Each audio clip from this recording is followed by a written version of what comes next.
লূত আলাইহিস সালামের জামানায় যখন জমিনটাকে উল্টে দেওয়ার জন্য অর্ডার হলো, তখন ফেরেশতা বলছিল, আয় আল্লাহ, এই জমিনে তো একটা লোক আছে যে 30 বছর পর্যন্ত তোমার ইবাদত করেছে, সেই লোকটারে তো সরাবার ব্যাপারে তুমি কিছু বললা না। আল্লাহ রাব্বুল আলামিন বললেন, জমিনটা উল্টায়া ওর মাথায় আগে রাখো, রে শুদ্ধা জমিনটারে উল্টায় দাও। কারণ গোটা জাতি যখন আমার সঙ্গে নাফরমানি করছে, আমার নবীর সঙ্গে নাফরমানি করতেছে, তখন এরা কথা বলে নাই। এই লোক নিজের ইবাদত নিয়ে ব্যস্ত ছিল, নিজেকে জাহান্নাম থেকে বাঁচাবার চেষ্টা করেছে। গোটা জাতি জাহান্নামে যায়, সেজন্য ভুরুক্ষেপ করে নাই। হক কথা বলতেই হবে। হক যে বলবে না, হক থেকে যে চুপ থাকবে, সে হচ্ছে শয়তানুন আখরাস, বোবা শয়তান। রাসূলুল্লাহ হাদিসে বলেছেন, হক থেকে যে চুপ থাকে সেটা কি শয়তান? বোবা শয়তান।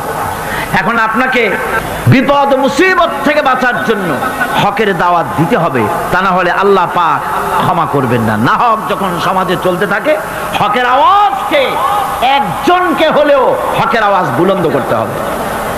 কোরআনে কারিমে রব্বুল আলামিন বলেন, ওয়াত্তাকু ফিতনাতান লা তুসিবান্নাল্লাযীনা যালামু মিনকুম খাসসা।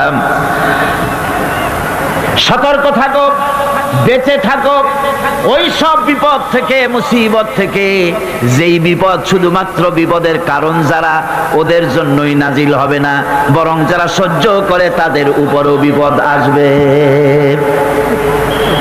যারা বিপদের কারণ, গুনাহের কারণ, শুধু ওরাই ধ্বংস হবে না, যারা সহ্য করবে তাদেরকেও আযাবের মধ্যে নিপতিত হতে হবে। কিয়ামতের দিন কোন বুড়ো মানুষ বেহেশতে যাবে না, সব যুবকরা যাবে। বেহেশতে যাবে কারা? বুড়োরা বোধহয় ভয় পেয়ে গেছেন।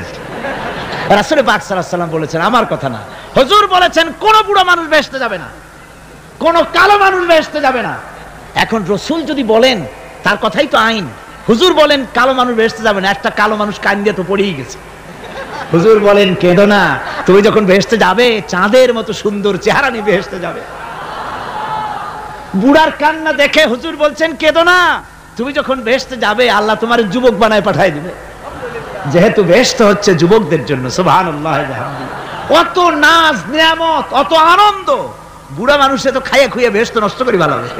এই জন্য যৌবন দরকার, স্বাস্থ্য দরকার বেহেশত উপভোগ করার জন্য। সেই জন্য বেহেশতে যাবে কারা? তরুণেরা যাবে। কারা যাবে? তরুণ তরুণী দিয়ে আল্লাহ পাক বেহেশত ভরে ফেলবেন, সুবহানাল্লাহ। আমার যুবক ভাইয়েরা, আমার কলেজ ইউনিভার্সিটির ছাত্র ভাইয়েরা, একটুখানি মাথা খাটায় চিন্তা করো। তোমার নেতারা যারা ঢাকা থেকে আসে বা এখানে বাস করে, ওই নেতারা যখন রাজনৈতিক প্রোগ্রাম করতে আসে, তখন কি একবারের জন্য তোমাদেরকে বলে, ও ছেলেরা তোমরা কি নামাজ ঠিক মতো পড়ো কিনা? বলে? এই যে রোজা আসতেছে, খবরদার বাবারা তোমরা রোজা রেখো, এরকম কথা বলে নাকি? তোমার উস্তাদদের সম্মান করো, এ কথা বলে নাকি? বরং টাকা দেয়, পয়সা দেয়, যে শিক্ষক তোমার মতের উল্টা করবে, ঠ্যাঙ্গাইয়া জনমের মতো টাইট করে দিবা, ঠিক কিনা?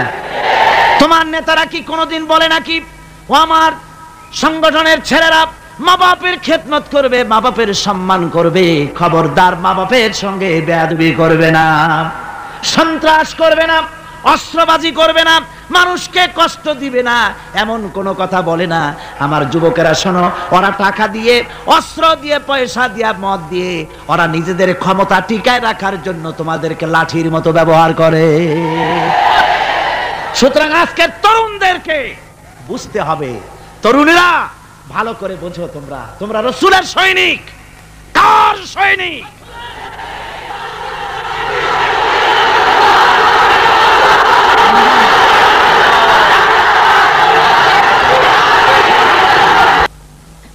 তরুণেরা, যুবকেরা, তোমাদের এগিয়ে আসতে হবে, নির্যাতিত মানবতার পাশে তোমাদেরকে দাঁড়াতে হবে।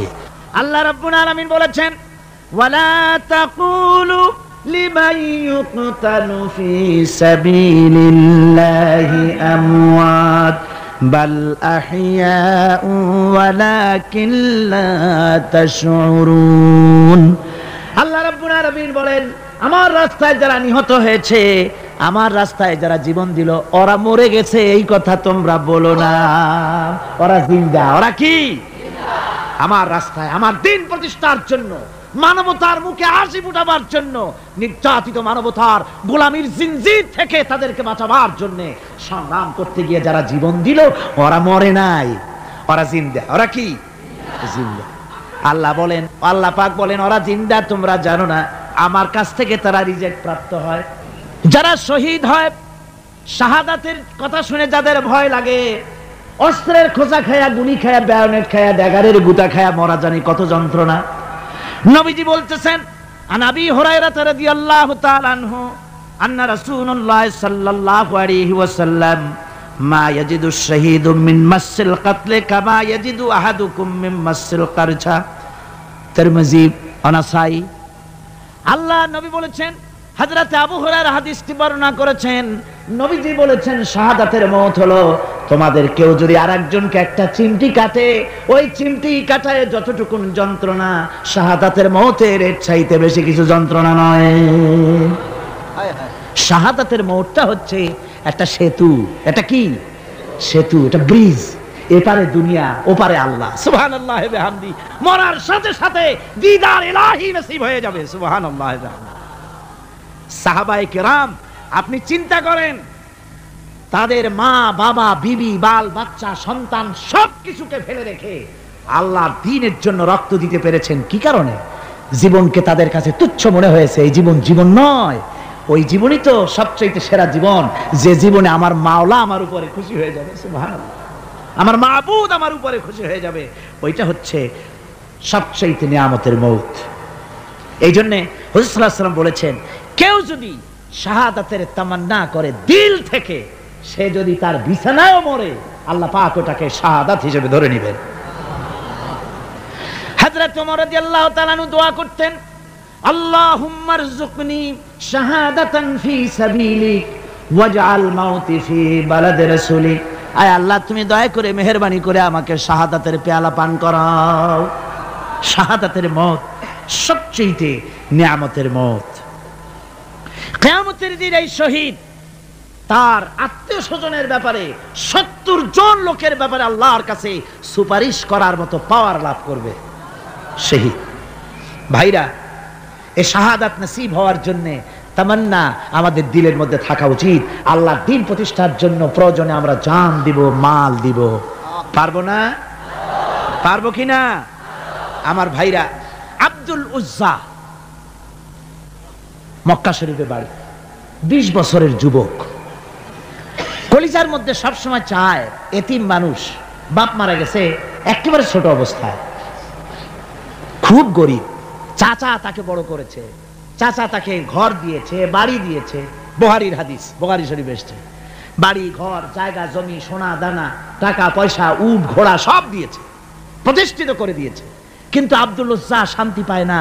রাসূল পাক সাল্লাল্লাহু আলাইহি ওয়াসাল্লাম দ্বীনের দাওয়াত দিচ্ছেন, মন চায় তাওহীদের এই সুরা সেও পান করে, কিন্তু চাচার ভয়তে পারে না। মনটা চাচ্ছে, আহা, চাচা যদি ইসলাম কবুল করতো তাহলে আমার জন্য ব্যাপারটা সহজ হয়ে যেত। এভাবে চিন্তা করতেছে। হঠাৎ একদিন রাসূল পাক সাল্লাল্লাহু আলাইহি ওয়াসাল্লাম হিজরত করলেন। এরপরে আব্দুল উজ্জার ধৈর্যের বাঁধ ভেঙে গেল। আব্দুল উজ্জা গিয়ে বলছে, চাচা, মুহাম্মদ সাল্লাল্লাহু আলাইহি ওয়াসাল্লামের নাম তো নিশ্চয়ই শুনেছেন। বলে, হ্যাঁ শুনেছি। তিনি যে ইসলামের দাওয়াত দেন, ওইটা আপনার কাছে কেমন লাগে? তার মানে বলছে যে, আমার কাছে তো খুব ভালো লাগে। চাচা, ইসলাম কি কবুল করবেন? এই অগণিত মূর্তির সামনে মাথা নত করে আমাদের কোনো লাভ নাই। ওই মূর্তিগুলি আমাদের কোনো সাহায্য করতে পারে না। এক আল্লাহ বিশ্বাস করার জন্য মুহাম্মদ সাল্লাল্লাহু আলাইহি ওয়াসাল্লাম আমাদের বলেছেন। চাচা বলছে, খবরদার, এই কথা যদি আবার উচ্চারণ করো তাহলে আমি তোমাকে যা দিয়েছি সব ছিনায় নেব। আব্দুল উজ্জা বলছেন, তাহলে আর আমি সহ্য করতে পারলাম না। চাচা, আপনার সামনেই আমি ঘোষণা করলাম, একদিন চাপা রেখেছি, আর পারলাম না। আমি ঘোষণা করে দিলাম, লা ইলাহা ইল্লাল্লাহু মুহাম্মাদুর রাসূলুল্লাহ। পরিণতি জানো, আব্দুল লজ্জা বলল, কি পরিণতি? চাচা বলতেছি, এই কলেমা পড়ার কারণে আমি তোমাকে যা দিয়েছিলাম, ঘোড়া দিয়েছি, উট দিয়েছি, বাড়ি দিয়েছি, সব আমি তোমার কাছ থেকে ছিনাইলাম, সব ফেরত দিতে হবে। তিনি বললেন, আমি রাজি আছি, আমি রাজি আছি।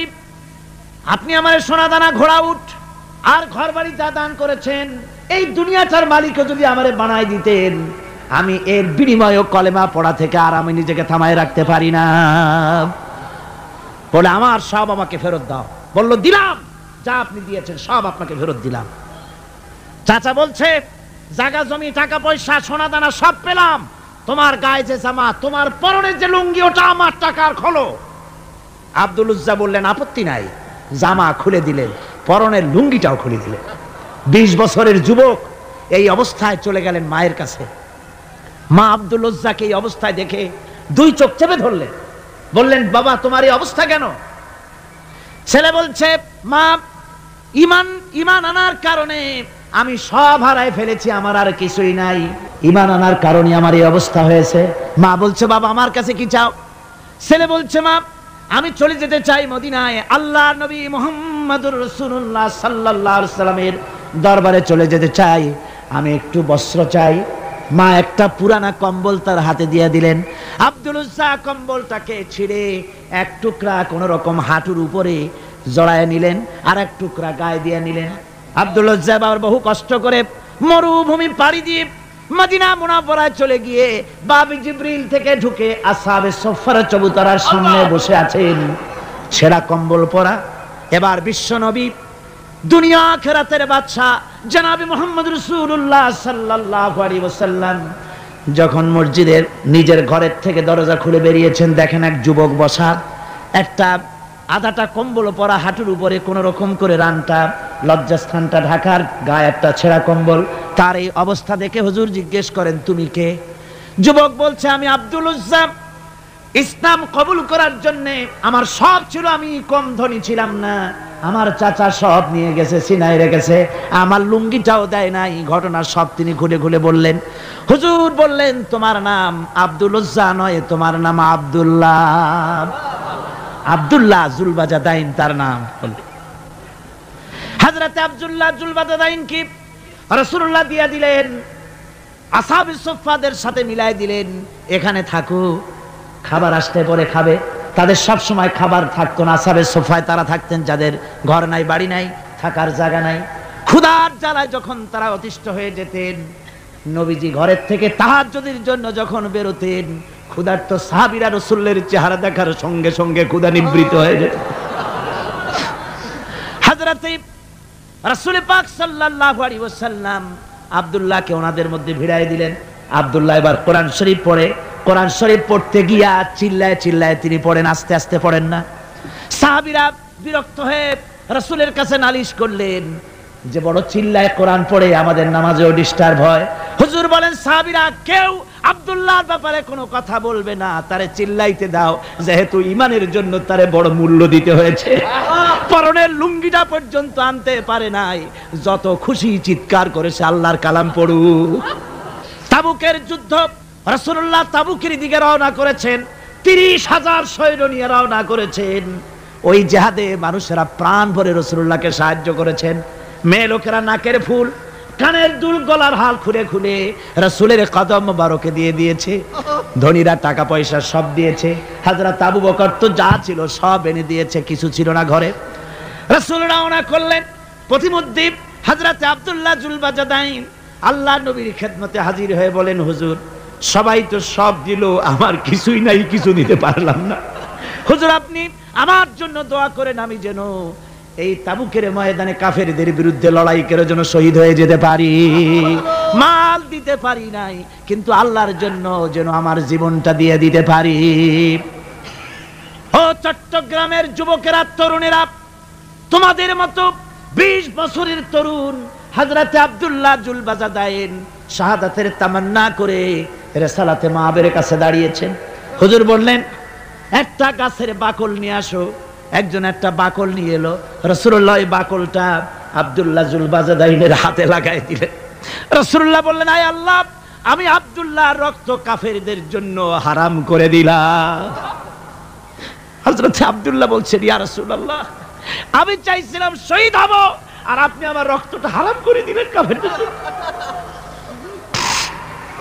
আল্লাহ নবী বলেন, আব্দুল্লাহ রে, কোন চিন্তা করো না, তোমার মৃত্যু যদি জ্বরেও হয়, আল্লাহ রাব্বুল আলামিন তোমার শাহাদাতের দরজা দিয়ে দিবেন। তাবুকের প্রান্তরে চলে গেলেন। কয়েকদিন ওই তাবুকের ময়দানে থাকায় রাসূলের কাছে খবর এলো, আব্দুল্লাহ মারাত্মক জ্বরে আক্রান্ত হয়ে ইন্তেকাল করেছেন। রাসূলুল্লাহ বললেন, আমি জানাজা পড়াবো। হযরতে আব্দুল্লাহর জানাজা হলো গভীর রাত।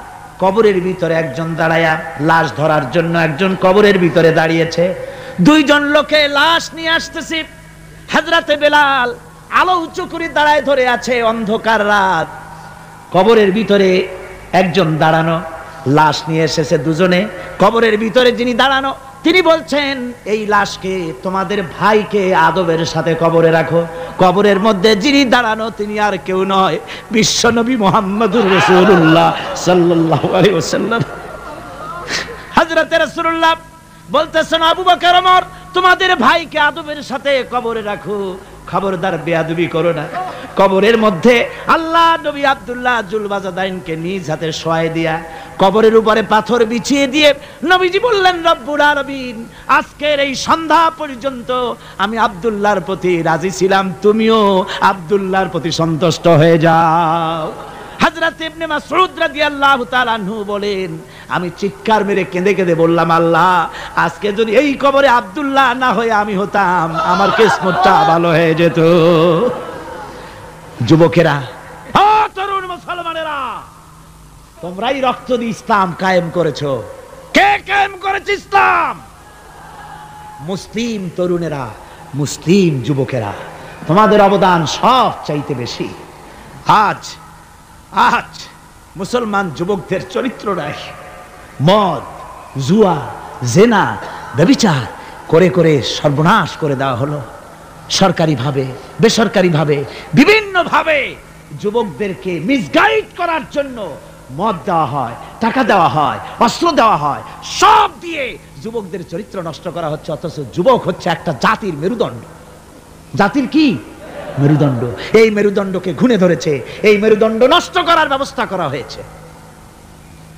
আমার মুসলমান ভাইয়েরা, হাদিস থেকে শোনো, বদরের প্রান্তরে যুদ্ধ হবে। রাসূলুল্লাহ সাহাবায়ে কিরামদেরকে রেডি করেছেন, কিন্তু এই যুদ্ধটা বড় মারাত্মক, এই জিহাদ বড় মারাত্মক। জিহাদ হবে, চাচার বিরুদ্ধে ভাতিজা জিহাদ করবে, বাপের বিরুদ্ধে সন্তান অস্ত্র ধারণ করবে, ভাইয়ের বিরুদ্ধে ভাই অস্ত্র ধারণ করবে। কোন জিহাদ? বদর। কোন জায়গায়? বদরে। মক্কা থেকে যারা আসতেছে সব চাচা, ভাই, মামু, খালু, এরা আসতেছে। আপন আপন লোকেরা আপন লোকের বিরুদ্ধে অস্ত্র ধারণ করবে। এটা কি সহজ? কোন এটা কি সহজ? রাসূলুল্লাহ যুদ্ধের কথা মানুষকে বুঝাচ্ছেন, একটু ইতস্তত করছেন। হযরত রাসূল পাক সাল্লাল্লাহু আলাইহি ওয়াসাল্লাম যুদ্ধের কথা সাহাবায়ে কিরামদের সামনে পেশ করতেছেন, আর একটু ইতস্তত করতেছেন এই কঠিন যুদ্ধে সাহাবীরা কিভাবে মেনে নেবে। রাসূলের মনের অবস্থা বুঝতে পেরে হযরত মিকদাদ রাদিয়াল্লাহু তাআলা আনহু, বর্ষিয়ান সাহাবী, তিনি দাঁড়ায় গেলেন। তিনি দাঁড়ায় বলছেন, ইমদি বিনা ইয়া রাসূলুল্লাহ হাইসু মা তাশা। হে রাসূল, আপনি আমাদেরকে নিয়ে চলুন, আল্লাহ যেদিকে আপনাকে যেতে বলে, হাইসু মা তাশা আয় হাইসু মা আমারাকাল্লাহ, যেদিকে আল্লাহ আপনাকে যেতে বলেন আমাদেরকে নিয়ে আপনি সেদিকে চলেন। ইন্না লা নাকুলু লাকা কামা ক্বালা বানু ইসরাঈল লিমূসা আলাইহিস সালাম, ইযহাব আনতা ওয়া রাব্বুকা ফাকাতিলা ইন্না হাহুনা কাঈদুন। আমরা মুসা আলাইহিস সালামের উম্মতের মতো বলবো না যে, হে মুসা, তুমি আর জিবরাইল আর তোমার আল্লাহ যুদ্ধ করো, আমরা ঘরে বসে আরাম করি। এই কথা আমরা বলবো না হুজুর। বাল ইযহাব আনতা ওয়া রাব্বুকা ফাকাতিলা ইন্না মাআকুমা মুকাতিলুন। হে রাসূল, বরং আমরা বলবো আপনি যুদ্ধ করুন, আপনি আমাদের নিয়ে চলুন, আমরা লড়বো আপনার সাথে কাফেরদের বিরুদ্ধে। ততক্ষণ পর্যন্ত লড়বো মা দামাত আইনুম মিন্না তাতাররাফ। ও রাসূল, যতক্ষণ আমাদের চোখের একটা পাতাও নড়ে ততক্ষণ আপনার সাথে আমরা লড়বো। সুবহানাল্লাহ। মানে জীবন যতক্ষণ আছে আপনার সাথী হয়ে কাফেরদের বিরুদ্ধে লড়তে থাকব। হুজুর খুব খুশি হয়ে গেল। হুজুর কি হলেন? দারুণ খুশি হয়ে গেল। আল্লাহ নবী খুশি হয়ে বললেন, ও সাহাবীরা, তোমাদের মানসিক অবস্থা যখন এই কুবু বিনা ইলা জান্নাতিন, জান্নাতুন আরদুহা কারদিস সামাওয়াতি ওয়াল আরদ।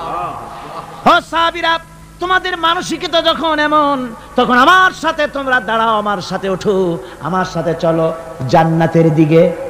রাসূলুল্লাহ বলছেন, আমার সাথে চলো বেহেশতে। কোন বেহেশত? এমন বেহেশত যে বেহেশতের বিশালতা আর প্রশস্ততা ওই বিশাল আকাশ আর জমিনের চাইতেও বেশি। এই বিরাট জান্নাতের দিকে চলো আমার সাথে। ফাকামা উমাইর বিন হামান ওয়া কানা ইয়াকুলু তামার। যুবকেরা, তোমাদের মতো তরুণ, তোমাদের মতো এক যুবক যার নাম উমাইর, তিনি দাঁড়িয়ে গেলেন, হাতে ছিল খোরমা, খোরমা খাচ্ছিলেন। দেখেন না, বক্তৃতা হয় মাঠে, ওয়াজ নসিহত হয়, আর যুবকেরা দাঁড়ায় দাঁড়ায় বাদাম খায়, হয় না? ওই সাহাবী ওই সময় তো বাদাম টাদাম হয়তো পায় নাই, খোরমা খাচ্ছে, খোরমা চাবাচ্ছে, বিচি ফালাই দিতেছে, আর এইভাবে খাচ্ছে আর হুজুরের কথা শুনছে। হুজুরের কথা শুনে উমাইর বলছেন, বাহ বাহ, এটা একটি আঞ্চলিক শব্দ, এর অর্থ হচ্ছে আয়মা আযমাহু ওয়া মা আহসানাহু। হে রাসূল, আপনি কত সুন্দর কথা বললেন, আপনি কি বিশাল কথা বলেছেন, কত বড় কথা বলেছেন। জিহাদ করলে, জান দিলে এমন বেহেশত পাবো, জান্নাতুন আরদুহা কারদিস সামাওয়াতি ওয়াল আরদ, যে বেহেশতটা হবে ওই বিশাল আকাশের চাইতেও বিস্তীর্ণ, এমন বেহেশত পাবো। ওয়াল্লাহি লাউ কুনতু হাইয়ান হাত্তা আকুলাহুন্না ইন্নাহা লাহায়াতুন তাওয়িলা। আল্লাহর কসম, আমি যদি হাতের সবগুলি খোরমা খেতে যাই তাহলে তো অনেক সময় লাগবে, বেহেশতে যেতে দেরি হয়ে যাবে, অনেক দেরি হয়ে যাবে বেহেশতে যেতে। ফারামা বিহিন্না, হাতের সবগুলি খোরমা তিনি ফেলে দিলেন। ও যুবকেরা, হযরত ওমর তোমার মতো যুবক খোরমা খাওয়া সহ্য করলেন না আল্লাহর জান্নাতে যাওয়ার লোভে। জান্নাতে যেতে দেরি হয়ে যাবে, আল্লাহর সঙ্গে দিদার করতে দেরি হয়ে যাবে, এই মনে করে হাতের খোরমাগুলি ফালায় দিলেন, জিহাদের ময়দানে ঝাঁপায়ে পড়লেন। হাদিস শরীফে এসেছে, উমাইর জিহাদ করে বেশ কিছু কাফেরদেরকে নিহত করে নিজেও শহীদ হয়ে গেলেন।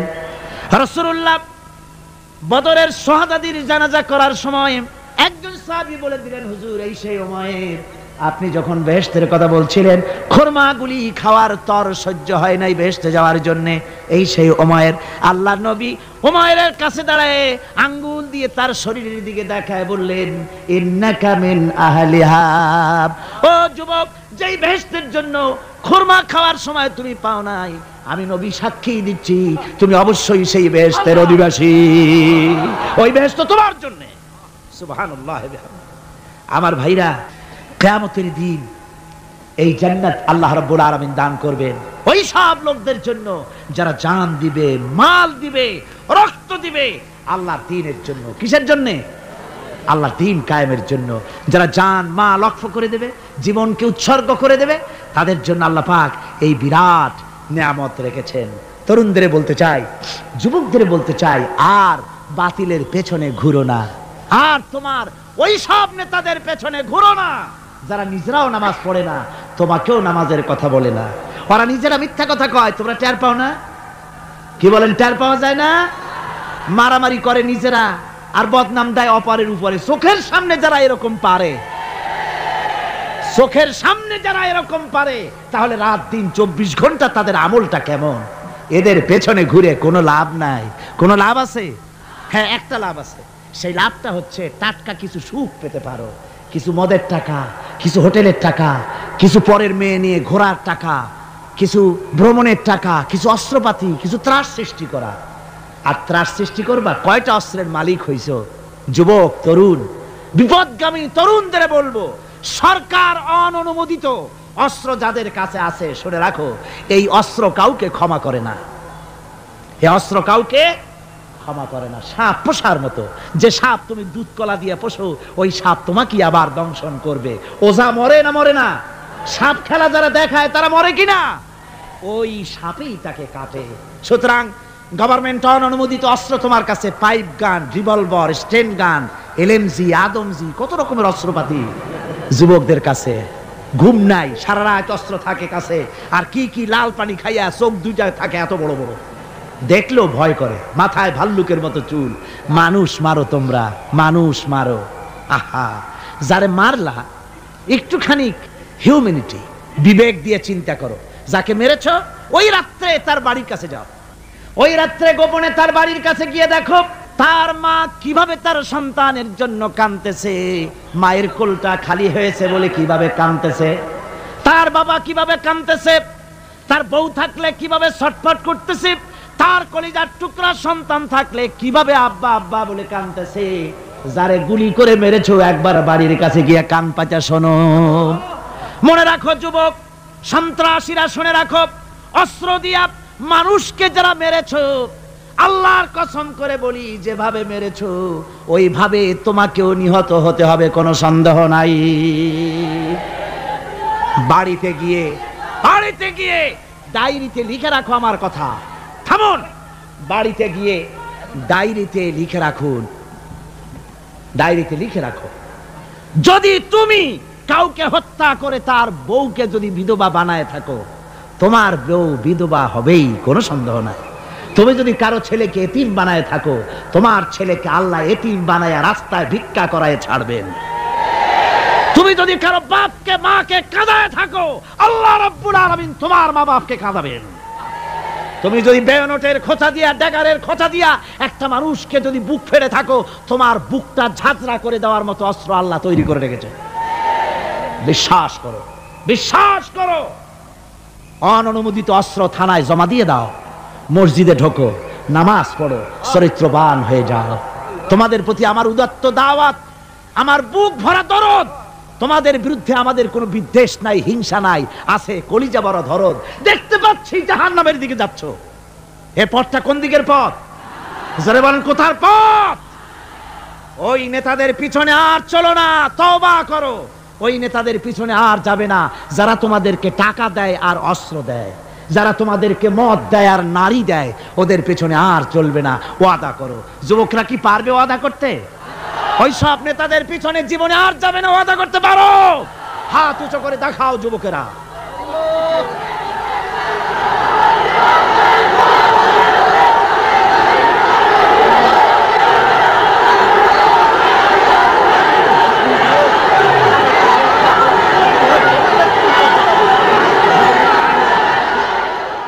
সুতরাং ইসলামকে জমিনে টিকিয়ে রাখার জন্য চাই সংগ্রাম। তাই আল্লাহ রাব্বুল আলামিন বলেছেন, ওয়াতুজাহিদুনা ফি সাবিলিল্লাহি বিআমওয়ালিকুম ওয়া আনফুসিকুম যালিকুম খায়রুল লাকুম ইন কুনতুম তা'লামুন। আল্লাহ পাক বলেন, আমার রাস্তায় জিহাদ করো, জান দাও, মাল দাও, জান দাও, জিহাদ করো, এটাই হলো উত্তম কাজ। যদি তোমরা ইসলাম বুঝে থাকো, এটাই তোমাদের জন্য কল্যাণকর। আগে বলেছেন মালের কথা, পরে জানের কথা। আগে কোনটা? মাল, পরে জান। যেহেতু আমরা জানের চাইতে মালের মহব্বত করি বসি, ঠিক কিনা? তো মালের মহব্বত করি বেশি, আমরা কথায় কথায় বলি, আরে ভাই দরকার যদি হয় জানটা দিয়ে দিব, আর জান যদি দিয়েই দেন তো মালটা তো থেকেই গেল। এই জন্য আল্লাহ বলেছেন মাল আগে দাও, তারপরে জান দাও। আমরা খুব চালাক, আমরা জান দিতে প্রস্তুত, মাল দিতে প্রস্তুত নই। একবার একটা লোক যাচ্ছে রাস্তা দিয়ে, সাথে তার প্রিয় কুকুর। কুকুরটা জিহ্বা বেরিয়ে গেছে, মরে যাচ্ছে। কুত্তার মালিক কাঁদতেছে। একজন লোক এসে বলে, ভাই তুমি কাঁদো কেন? কয় যে আমার এই কুত্তাটা খুব প্রিয় কুকুর, কুকুরটা মরে যাচ্ছে তাই কাঁদছে। কুকুর মরে কেন? কয় কুকুরটা মরতেছে 3 দিন ধরে আমি কোনো খাবার তাকে দিতে পারি নাই, সেই জন্য কুকুরটা মরছে। আচ্ছা হোক কুকুর, তবু তো আল্লাহর সৃষ্ট এক প্রাণী, কি খেতে দেওয়া যায়? এদিক ওদিক তাকায় দেখে কুকুরের মালিকের কাছেই রয়েছে একটা পোটলা। কয় মিয়া তোমার এই পোটলার মধ্যে কি? কয় পোটলার মধ্যে হালুয়া আর রুটি। তোমার পোটলার মধ্যে হালুয়া আছে, রুটি আছে, কুত্তা মরে ক্ষুধার জ্বালায়, তুমি খালি কান্দো, ওর থেকে এক টুকরা রুটি দিলেই তো কুত্তা বাঁচে। কুত্তার মালিক বলছে, মিয়া সাহেব ওই সব ফতো আমারে শুনেন না, এগুলো আমি খুব জানি। রুটি আর হালুয়া দিলেই তো আমার পয়সা খরচ হবে, ওর দরদে যে কাঁদতেছি এজন্য তার পয়সা খরচ হচ্ছে না। আমাদের অবস্থা কিন্তু তাই হয়েছে। ইসলাম বিদায় হয়ে যায়, যাক না, কিন্তু আমি কাঁদবো, পয়সা দিব না। রাসূলের করুণ ঘটনাগুলি শুনে চোখের পানি ফেলবো, কিন্তু এই করুণ ঘটনা কেন ঘটলো সেই ময়দানে আমরা পা ফেলবো না। এরকম একটা অ্যাটিটিউড, এ ধরনের একটা মেন্টালিটি আমাদের মধ্যে গ্রো করেছে, ঠিক কিনা কর? আমার ভাইয়েরা, মাল দিতে হবে, জান দিতে হবে, সবকিছুকে উৎসর্গ করে দিতে হবে আল্লাহর দ্বীন প্রতিষ্ঠার জন্য। যার পয়সা আছে, পয়সা দিয়ে কি করবেন যদি আল্লাহর দ্বীন এ জমিনে কায়েম না হয়? আল্লাহর দ্বীন কায়েম না হলে অসত্য, বদমাশি, শয়তানি, সব রকমের অন্যায় কাজ দিয়ে ভরে যাবে দেশ। ক্রমান্বয়ে অশান্তির দিকে যাবে, শান্তি আসবে কেবলমাত্র ইসলাম প্রতিষ্ঠা হলে পরে। আমাদের অবস্থা হলো যে আমরা ওই কুফাবাসীদের মতো। তাদের মতো? কুফাবাসীদের মতো। কুফাবাসীরা হযরত ইমাম হোসেনের জন্য দারুণ ভাবে কেঁদেছে, ঠিক কিনা? কুফাবাসীরা ইমাম হোসেনকে দাওয়াত দিছিল কারা? কুফাবাসীরা। অনেকগুলি চিঠি তারা লিখছে। কুফাবাসীরা ইমাম হোসেনকে ভালোবাসতো, দাওয়াত দিয়েছে, তার জন্য কেঁদেছে। কিন্তু কুফাবাসীদের চোখের পানিটা ছিল ইমাম হোসেনের জন্য, আর অস্ত্র, টাকা পয়সা, শক্তি সবটা ছিল এজিদের জন্য। কথা বুঝতে পেরেছেন? কুফাবাসীদের মতো অবস্থায় আমাদের হয়েছে। কুফাবাসীদের হযরত ইমাম হোসেনের জন্য তারা শুধু চোখের পানি ফেলেছে, আর টাকা পয়সা, অস্ত্রপাতি যা ছিল সব ছিল তাদের এজিদের জন্য। আমাদের অবস্থাও তাই। আমরা ইসলামের জন্য শুধু চোখের পানি ফেলি, আর যখন ভোট দেই তখন ইসলাম যারা চায় না তাদেরকেই ভোট দেই, ঠিক কিনা? আমাদের টাকা, আমাদের পয়সা, আমাদের ইলেকশন, আমাদের হরতাল, আমাদের ধর্মঘট সবকিছু হচ্ছে ইসলাম যায় না, যারা চায় না তাদের জন্য। আর ইসলামের যখন কথা বলি, ইসলামের কথা শুনলে শুধু চোখের পানিটাই ছাড়ি, মহব্বত চোখের পানি দিয়া শেষ করে দেই, আর কিছুই করি না। তোমাদের মধ্যে এমন কিছু লোক থাকা দরকার যারা মানুষকে কল্যাণের দিকে ডাকবে এবং অকল্যাণ থেকে মানুষকে ফিরাবে, কল্যাণের দিকে ডাকবে, হকের দিকে ডাকবে, নেক কাজের দিকে ডাকবে, মানুষকে ভালো কাজের দিকে ডাকবে। এরকম কিছু লোক তোমাদের মধ্যে হয়ে যাওয়া উচিত, তৈরি হওয়া উচিত, যারা হকের দাওয়াত নিয়ে তারা সমাজে বেরোবে। কারণ মুসলমানেরা হলো আমাদের সম্পর্কে আল্লাহ পাক বলেছেন, কুনতুম খায়রা উম্মাতিন উখরিজাত লিন-নাসি তা'মুরুনা বিল মা'রুফি ওয়া তানহাউনা আনিল মুনকার। তোমরা হচ্ছে শ্রেষ্ঠ জাতি। আমরা কি জাতি?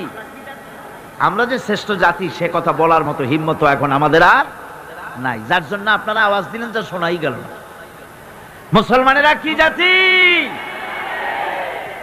খায়রে উমাম, ইমামে আকওয়াম। পৃথিবীর ভিতরে সমস্ত জাতি সমূহের ভেতরে শ্রেষ্ঠ জাতি কারা? আরো জোরে বলুন। একথা কে বলেছেন? আল্লাহ পাক বলেছেন তোমরা শ্রেষ্ঠ জাতি। তোমাদের দায়িত্ব হচ্ছে তা'মুরুনা বিল মা'রুফ ওয়া তানহাউনা আনিল মুনকার। তোমাদের দায়িত্ব হচ্ছে ভালো কাজের আদেশ করবে, অন্যায় কাজ থেকে মানুষদেরকে ফিরাবে। এটা হচ্ছে তোমাদের দায়িত্ব।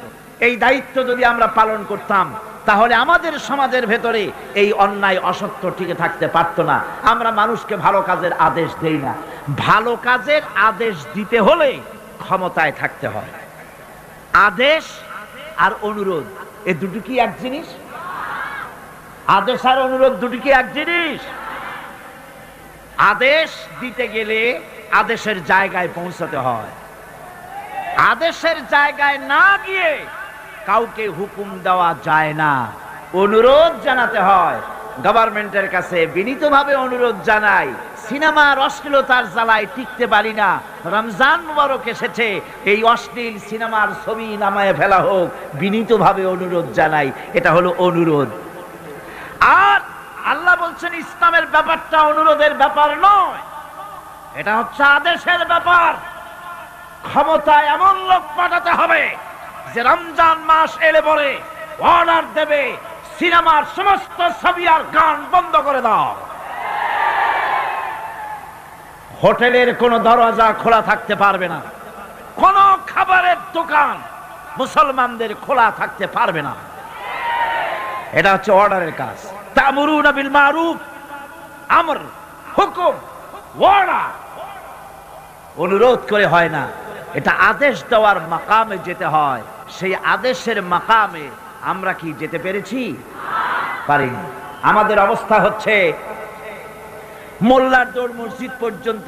এই কথাটা যে কে শুনাইছে আল্লাহই জানে। मुल्ला को जो मिला है मस्जिद में सजदे की इजाजत, मुल्ला को जो मिला है मस्जिद में सजदे की इजाजत, नालायक समझते हैं यही इस्लाम की आजाद। मौलवी साहेब मस्जिদের ইমামতি পাইছেন আর মনে করেছেন যে আমি ইসলামের স্বাধীনতা পেয়ে গিয়েছি। ডিসি সাহেব যদি দাওয়াত দেয়, মন্ত্রী সাহেব যদি দাওয়াত দেয়, আনন্দ অস্থির হয়ে যায়। আরে বাপ রে, ডিসি দাওয়াত দিছে কি সোজা কথা, মরি কি বাঁচি, উঠি কি পড়ি। ওই জায়গা পার্লামেন্ট, সেক্রেটারিয়েট, বঙ্গভবন যেদিন কোরআনের দখলে আসবে সেই দিন অর্ডার দিয়ে অন্যায়কে বন্ধ করা সম্ভব হবে।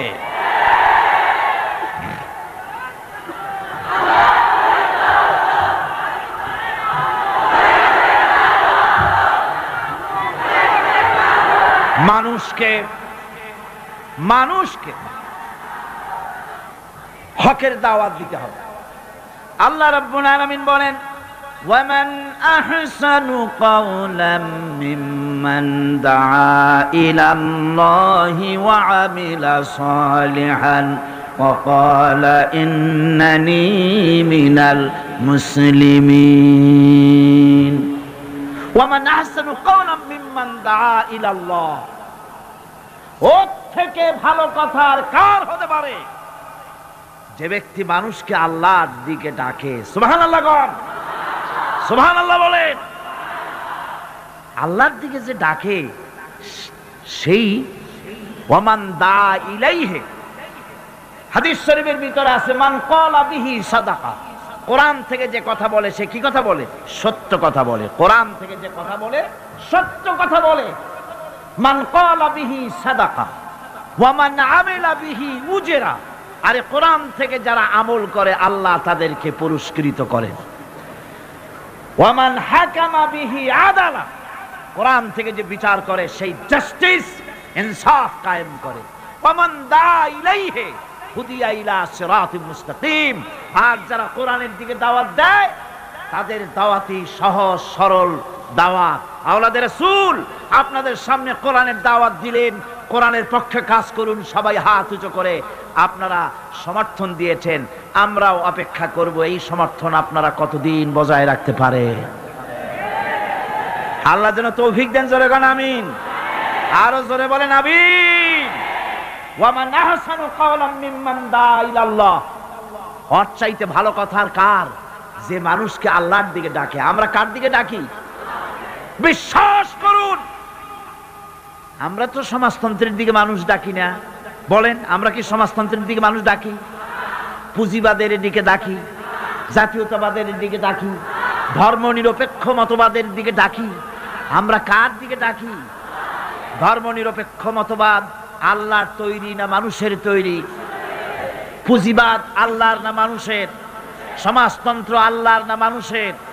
জাতীয়তাবাদ আল্লাহর না মানুষের? আরে কোরআন কার? ইসলাম কার? সেই আল্লাহ রাব্বুল আলামিনের দিকে আমরা ডাকি। আমরা আমার বাপের দিকে ডাকি না, মায়ের দিকে ডাকি না, দাদার দিকে ডাকি না, মন গড়া কথা বলি না। ওলামায়ে হক কথা বলে কোরআনের কথা। সুবহানাল্লাহ। ওয়ামান আহসানু কাওলাম মিম্মান দাআ ইলাল্লাহ, ওয়ামান আহসানু কাওলাম মিম্মান দাআ ইলাল্লাহ। ওর থেকে ভালো কথা আর কার হবে? যে ব্যক্তি মানুষকে ডাকে আল্লাহর দিকে। সুবহানাল্লাহ।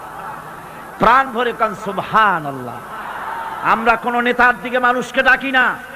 আল্লাহর কসম, আমরা কোন মানুষের পূজা করি না, কোন ব্যক্তির পূজা করি না, কোন নেতার পূজা করি না, কোন নেতার দিকে মানুষকে আকর্ষিত করি না।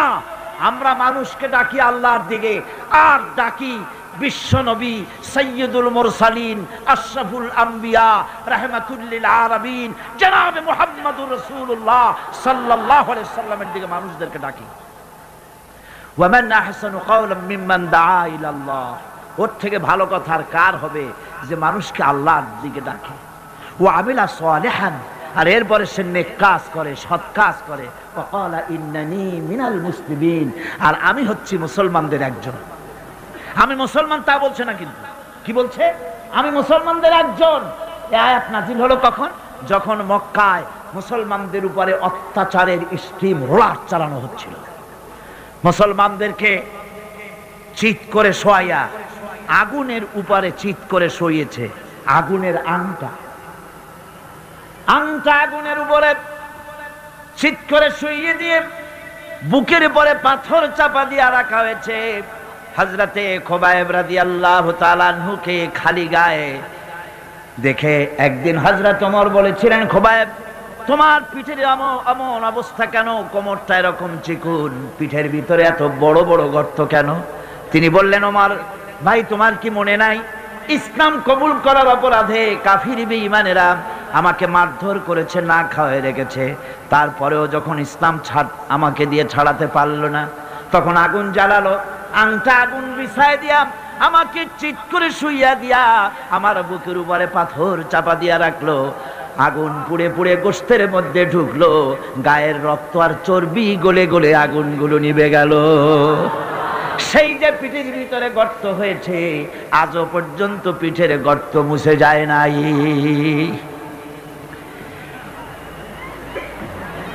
আল্লাহ পাক বলছেন, ওয়াকালা ইন্নানি মিনাল মুসলিমিন। ওই সাহাবীরা যখন নিজেকে মুসলমান বলে পরিচয় দেওয়ার অর্থই হলো সিংহ, ব্যাঘ্র, হিংস্র প্রাণীর সামনে নিজেকে সুপর্দ করে দেওয়া, সেই পজিশনে, ওই প্রেক্ষাপটে মুসলমানরা বলতেছে, ইন্নানি মিনাল মুসলিমিন, যে মুসলমান গুলারে তোমরা পিটাও, আমি ওদের একজন মুসলমান। কত বড় সাহসের কথা! যাদেরকে মারতেছো, পিটাইতেছো, আগুনের উপরে রাখতেছো, আমি তাদেরই একজন মুসলমান। সুবহানাল্লাহ। মৃত্যু কোনো গালও নয়, খোটাও নয়। এই জীবনের মোহে আমরা পড়ে গিয়েছি, জীবনের মোহে পড়ে গিয়েছি। এক লোক স্বপ্নে দেখছে তাকে বাঘ তাড়াচ্ছে, বাঘের তাড়া খাইয়া দৌড়াতে দৌড়াতে সে এক গাছের মাথায় গিয়ে উঠেছে। গাছের মাথায় উঠে একটা ডাল ধরে ঝুলে পড়েছে। এমন সময় সে লক্ষ্য করলো বাঘটা এসে গাছের গোড়ায় দাঁড়ায় আছে। ডালটা যে নিচে ঝুলে পড়েছে, তার নিচে দেখছে বিরাট কুয়া। সেই কুয়ার ভিতরে বড় এক অজগর হা করে আছে। এমন সময় কানে কুটকাট করে আওয়াজ আসে। কিসের আওয়াজ? তাকিয়ে দেখে যে ডালটা তার অবলম্বন, সেই ডালের গোড়ায় একটা সাদা ইঁদুর আর একটা কালো ইঁদুর ডালের গোড়াটা কেটে দিচ্ছে।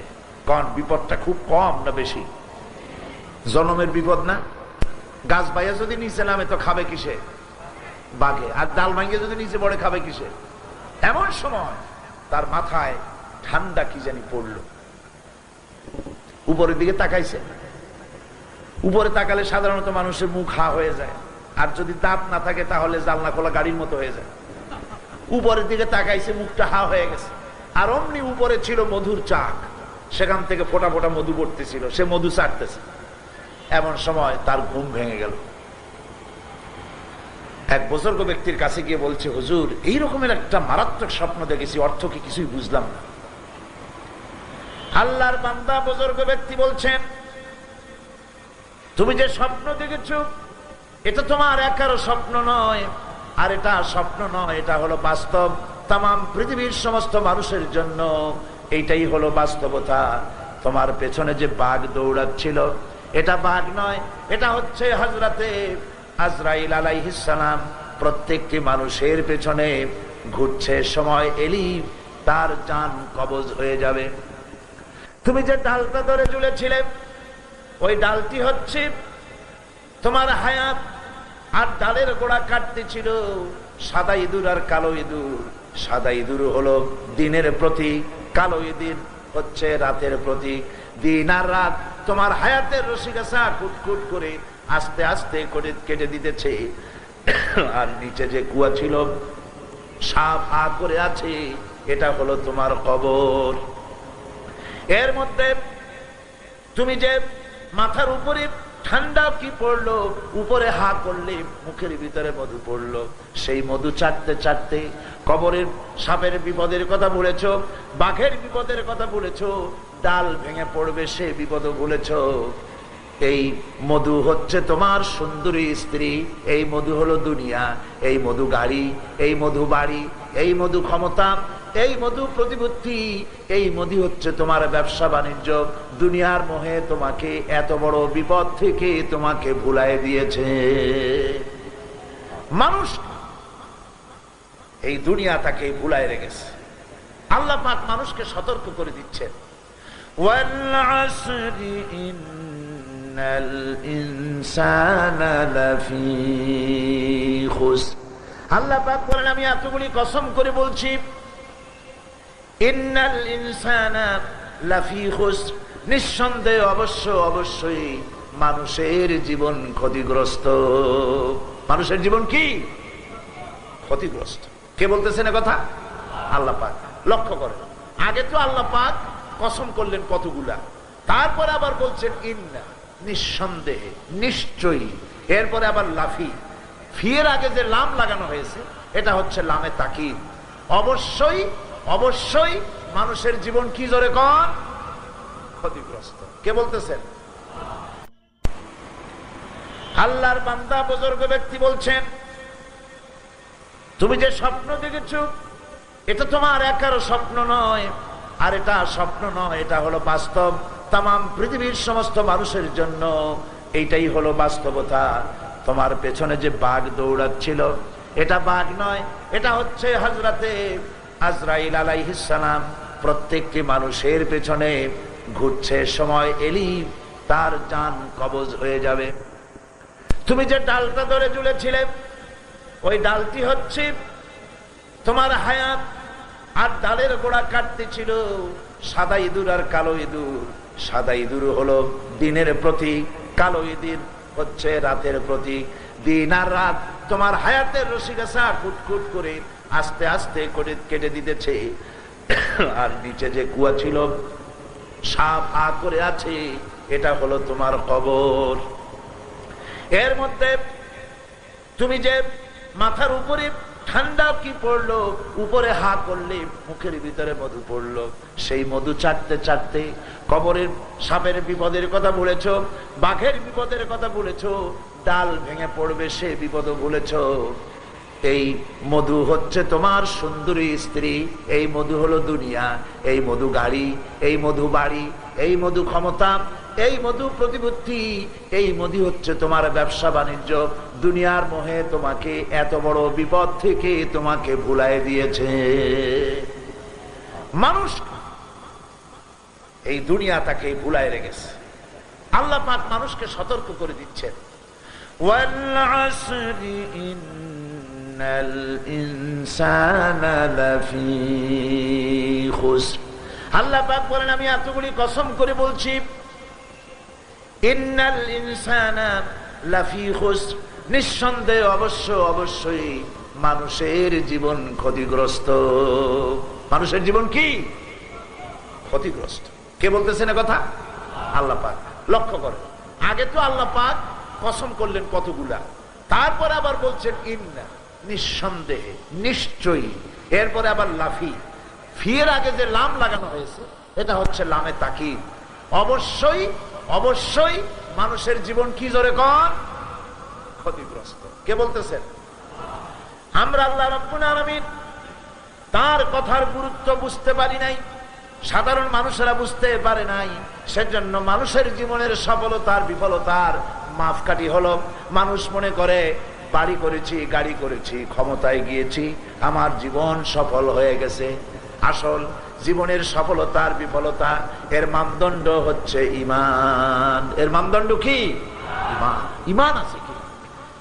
জীবনের সফলতার বিফলতা কোনটা এটা বলে দিতে পারেন আল্লাহ সুবহানাহু ওয়া তাআলা। তাই আল্লাহ রাব্বুল আলামিন বলছেন, ইন্নাল ইনসানা লাফি খুসর। আল ইনসান, কোরআন যখন নাজিল হচ্ছে সেই সময়ের মানুষদেরকে কিন্তু বলা হয় নাই, বলা হয়েছে অনাগত ভবিষ্যতে। কিয়ামত পর্যন্ত এই পৃথিবীতে যত মানুষ আসবে সমস্ত মানুষের জীবন কি ক্ষতিগ্রস্ত। বলেন জীবন কি? সারখানা কাজ করলে জীবন সফল হয়ে যাবে। তার প্রথম কাজটা হলো ঈমান। প্রথম কাজটা কি? ঈমান। এই ঈমান তো আমরা সবাই এনেছি, আনছি না ঈমান? আমি মনে করি না কোনো বেঈমান এখানে আসছে। আমরা সব ইমানদার, আমরা সব কি ইমানদার। আমরা ঘোষণা করেছি লা ইলাহা ইল্লাল্লাহু মুহাম্মাদুর রাসূলুল্লাহ। জোরে পড়েন লা ইলাহা ইল্লাল্লাহ, লা ইলাহা ইল্লাল্লাহ, লা ইলাহা ইল্লাল্লাহ, লা ইলাহা। আরো জোরে লা।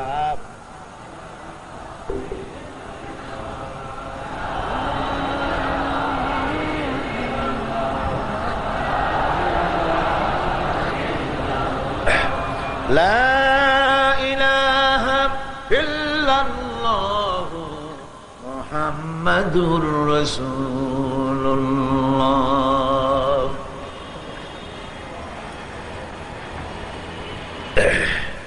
এটা হচ্ছে ঈমানের মূল ভিত্তি। ঈমান কাকে বলে? চরিত্রের মানসিক ভিত্তি যেটা, ওইটাকে বলা হয় ঈমান। ঈমান হচ্ছে আমনন ধাতু থেকে এর উৎপত্তি। এটার অর্থ হচ্ছে চরিত্রের মানসিক ভিত্তি, নির্ভীকতা এবং বিশ্বস্ততা, আল্লাহর উপরে পরিপূর্ণ বিশ্বাস এবং নির্ভীকতা। ইসলামে ঈমানের গুরুত্ব সবচাইতে বেশি। ইসলামের সবচাইতে বেশি গুরুত্ব কোনটা?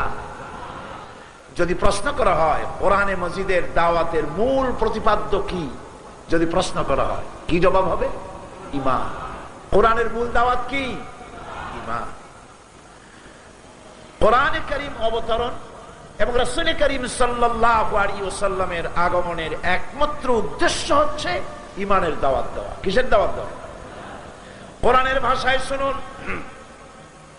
কোরআনের ধারক বাহক সম্পর্কে আল্লাহ রাব্বুল আলামিন কোরআনে কারীমের মধ্যে বলেছেন, রব্বানা ইন্নানা সামি'না মুনাদিয়ান ইউনাদি লিল ঈমান। হে আমাদের রব, নিশ্চয়ই আমরা এমন একজন আহ্বায়কের ডাক শুনেছি, এমন এক আহ্বায়কের ডাকে আমরা সাড়া দিয়েছি যিনি আমাদেরকে ঈমানের আহ্বান করেছেন, যিনি আমাদেরকে ঈমানের ডাক দিয়েছেন, তিনি হচ্ছেন নবী মুহাম্মদ রাসূলুল্লাহ সাল্লাল্লাহু আলাইহি ওয়াসাল্লাম। কোরআনে হাকিম এক সুস্পষ্ট সীমারেখা টেনে পৃথিবীর মানুষকে দুটো শ্রেণীতে বিভক্ত করে দিয়েছে। পৃথিবীর মানুষ মূলত দুই শ্রেণীতে ভাগ। কয় শ্রেণী?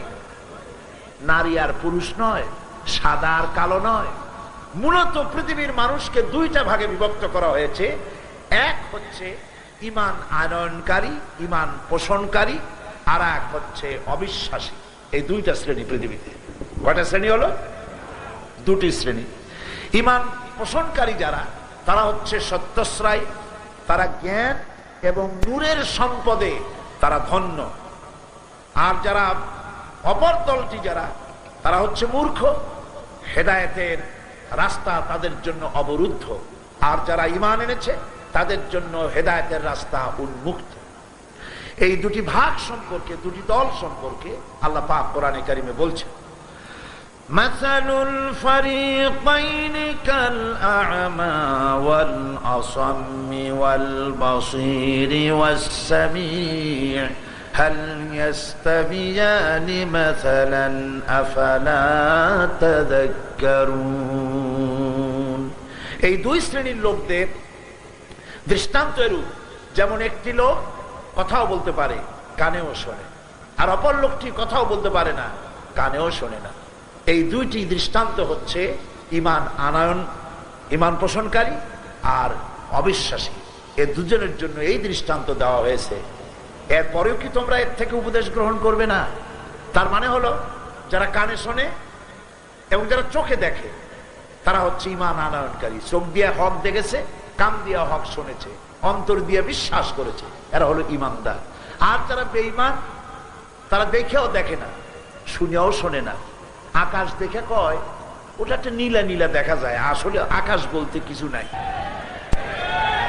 সুতরাং ঈমান ও কুফরের মধ্যে পার্থক্যের ফলে গোটা মানব জাতির মধ্যে সুস্পষ্ট ভাবে পার্থক্য সূচিত হয়ে গেছে। ঈমান এবং বেঈমান এর মধ্যে পার্থক্য হয়েই গেছে। কোরআনে কারিমে রব্বুল আলামিন বলেন, লা ইকরাহা ফিদ্দীন ক্বাদ তাবায়্যানার রুশদু মিনাল গাই। দ্বীনের ব্যাপারে কোনো জোর জবরদস্তি নাই। আর হেদায়েত আর গোমরাহি একে পৃথক করে দেওয়া হয়েছে। হেদায়েতের পথ কোনটা আর গোমরাহির পথ কোনটা, কোনো প্রচ্ছন্ন নাই, কোনো অন্ধকার নাই, খুব স্পষ্ট করে মানুষের সামনে তা তুলে ধরা হয়েছে।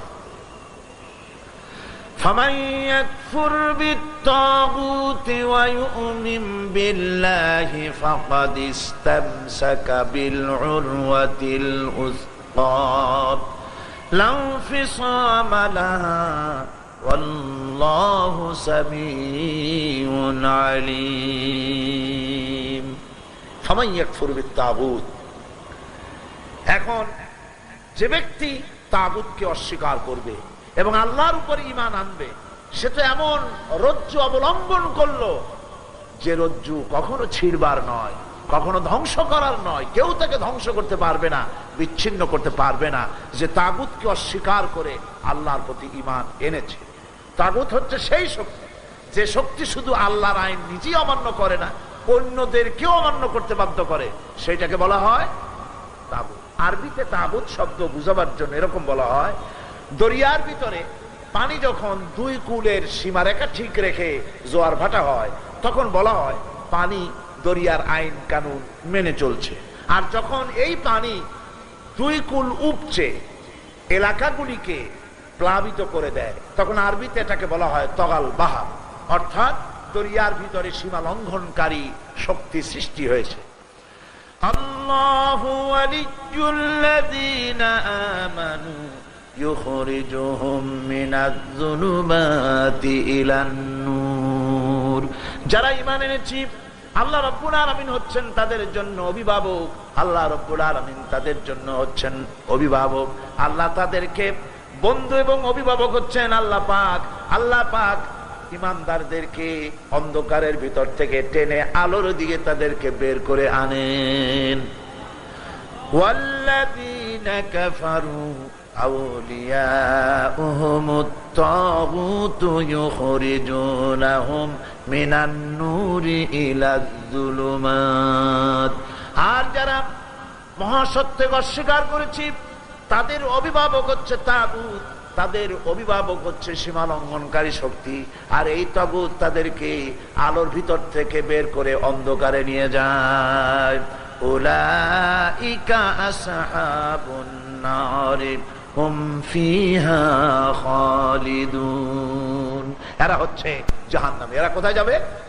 জাহান্নামে যাবে, চিরকাল এই জাহান্নামে তাদেরকে থাকতে হবে। এখন যে ঈমানের এত বড় গুরুত্ব, সেই ঈমানের পরিচয়টা কি, সে পরিচয় জানা দরকার না জানা দরকার নেই? বলেন জানা দরকার কি না? অবশ্যই জানা দরকার।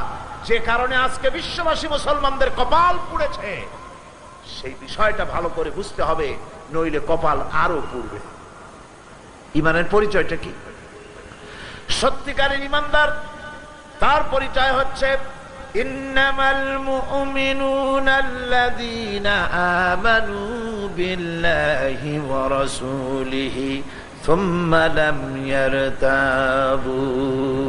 সত্যিকারের মুমিন যারা, তারা হচ্ছে ওই সব লোক যারা আল্লাহর উপরে ঈমান এনেছে, রাসূলের উপরে ঈমান এনেছে, আর এরপরে বিন্দু মাত্র সন্দেহের প্রশ্রয় দেয়নি।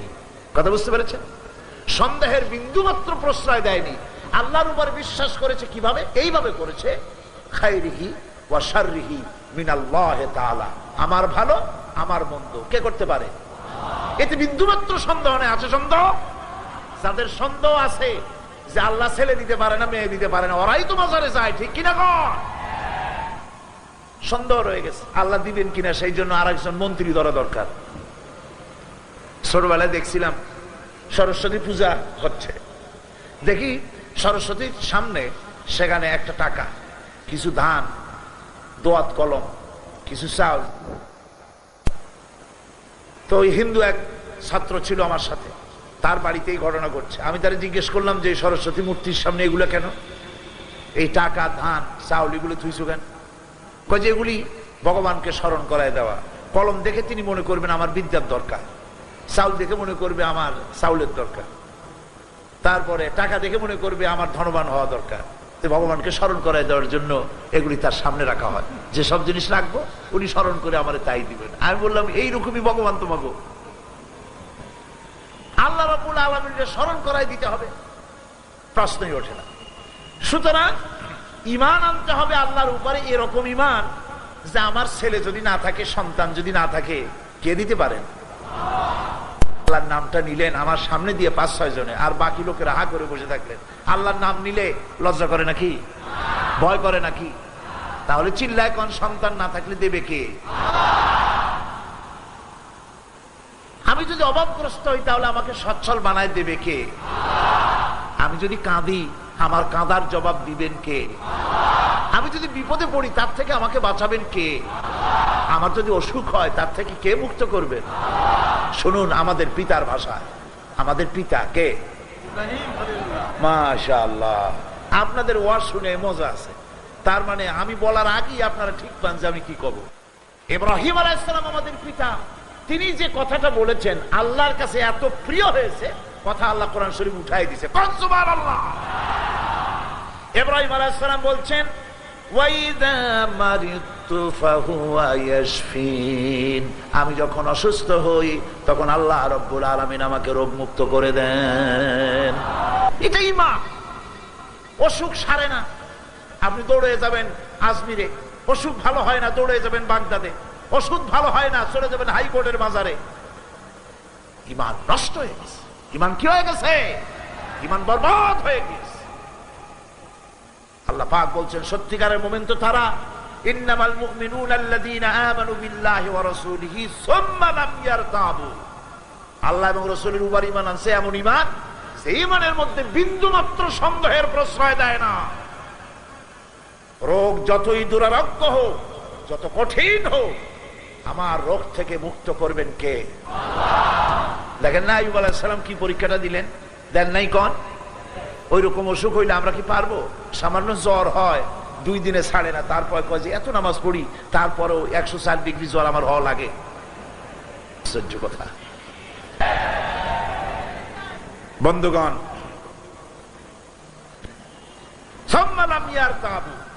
সন্দেহের প্রশ্রয় দেওয়া যাবে না আল্লাহর ঈমানে। 2 নম্বর হচ্ছে আল্লাহর প্রতি ঈমান, আর এরপর 1 নম্বরে আল্লাহর উপরে ঈমান, 2 নম্বরে রাসূলের প্রতি ঈমান। কার উপর ঈমান? এটাও বিন্দু মাত্র সন্দেহের প্রশ্রয় দেওয়া যাবে না। রাসূল হচ্ছেন নেতা। রাসূল কি? বিশ্ব নেতা, মুকাম্মাল নেতা, যার সমস্ত হুকুম উম্মতদের মানতে হবে। উম্মতদের